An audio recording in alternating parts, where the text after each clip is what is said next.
Then you want to say anything on this one? The net neutrality? You're fine? Okay.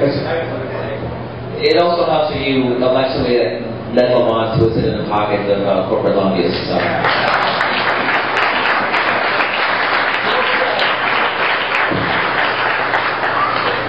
You mentioned the Christian Coalition. I wondered if you could talk about the role of Christianity or religion in general in the new progressive movement, particularly the perception that the Democrats are the secular party. What are you coming to me for? Well, wait. Joe grew up a fundamentalist Christian, so I thought maybe he might. Yeah. I can talk about my. Well, I don't even. Well, you know. Because there's this perception out there that the Democrats hate religion. They hate Jesus, and all these Christian coalition groups, all these groups are coordinated with Republicans. I think that the tide has fundamentally shifted. We began this decade. The Republicans have some amazing targeting capabilities, and they had a block of voters that were evangelicals, and they formed the basis of the party, and they went out and created a bunch of social wedge issues and activated a number of people, but it was a cynical ploy in the end. They didn't really, attempt to follow through on those pledges of division. They used them basically to further their corporate agenda, and I think we've seen the end of that. It didn't work in Virginia in 2005, in the statewide elections we had there, and it didn't work at the local level either. The only thing I'd address in terms of the Democratic Party is that we need to, embrace people of different faith the same way that we do of sexual discrimination, the same way we do of race and everything else. Those are cultural values that we in the Democratic Party need to talk about more often in order to get that across.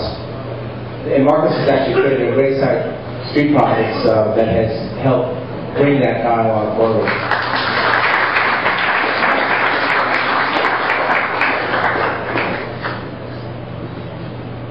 My question is, I don't want to make a speech, but I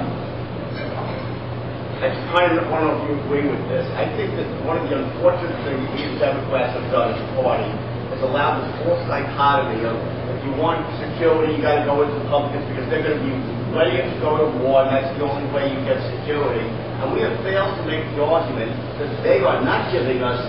Forget about whether Iraq was right or wrong. We all, I think, would agree it was wrong. But look at the things that they go through. I'll just give one small example. I think most Americans don't know about it. We haven't educated them. There was no federal law whatsoever that mandates any level of security for chemical plants. There are chemical plants with these dangerous chemicals. We have major population centers all over the country. If a terrorist wants to kill a lot of Americans, it's a damn good way to do it. There was a movement in 2002 to pass a law to mandate a certain level of security that the chemical industry didn't like, spent millions of dollars giving to congressmen and senators, and it got caught. And our leaders in Washington, President Armandek, were very concerned about our security. What was that concern when the corporate parties didn't like it? To me, that is a very telling argument that we never made. And I guess my question is, isn't there an opportunity for Democrats to make a smart, tough argument that we have a better job securing America by educating Americans? Yes.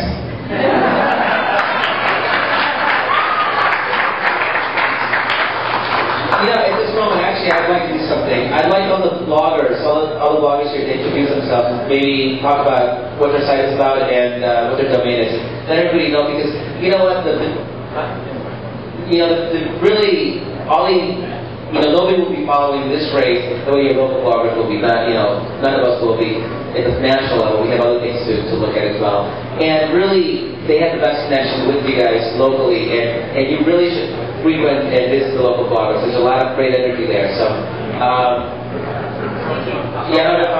what are you taking a picture for? Here, talk about your site. Okay. Sorry, Tim. Pass it around. Yes, my name is Al Robinson. I'm CTblogger and I write for Connecticut Blog.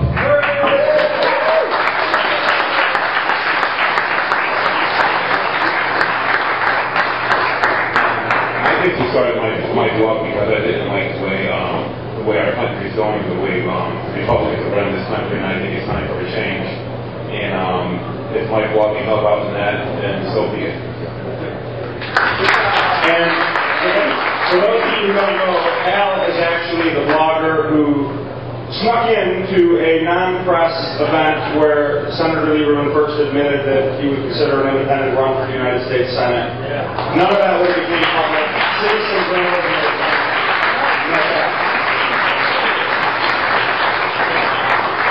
Hi, my name is Holden Hines, and I write on every blog I can, over on Daily Coast, over on MyDD, on My Left Nutmeg, which I hope everyone here starts contributing at, on the Orient Lodge, which is my personal blog, where I spend a lot of time talking about the nexus of politics, technology, and really the importance of trying to reach out to communities beyond just your local group.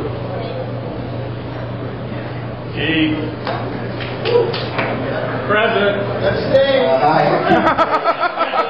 I just want to talk to you about I'm responsible for this little button, the little kiss button next time. And I'm proof positive that you don't have to be smart in order to have a little bit of influence in order to change people's minds. That's how I always say.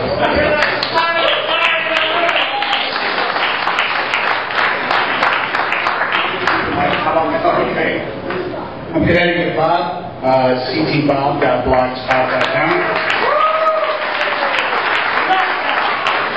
And I took Senator Lieberman's remarks about emergency contraception and made a point that affected a lot of people, and I think a lot of what Lieberman does is going to come back to him, and that's what we have to concentrate on. He said, look at my record, let's look at his record.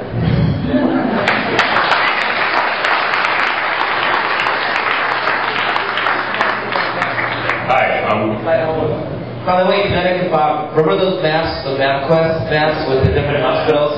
That was his mask.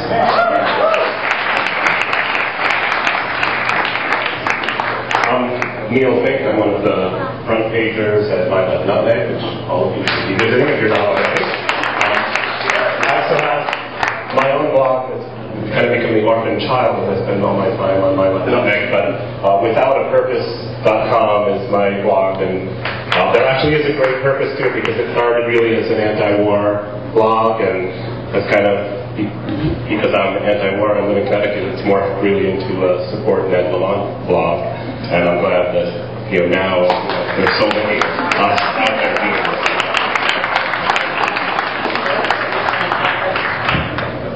May I propose something?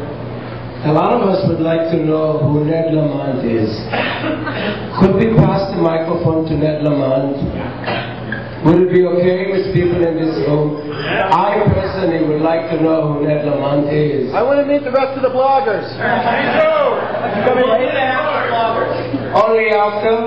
Only after. Only after. Okay, I personally would like to know who Ned Lamont is. That's how I introduce myself. Okay. All right, next I'm going to introduce you to Bo Anderson. Bo! Hey, everybody. Great boy.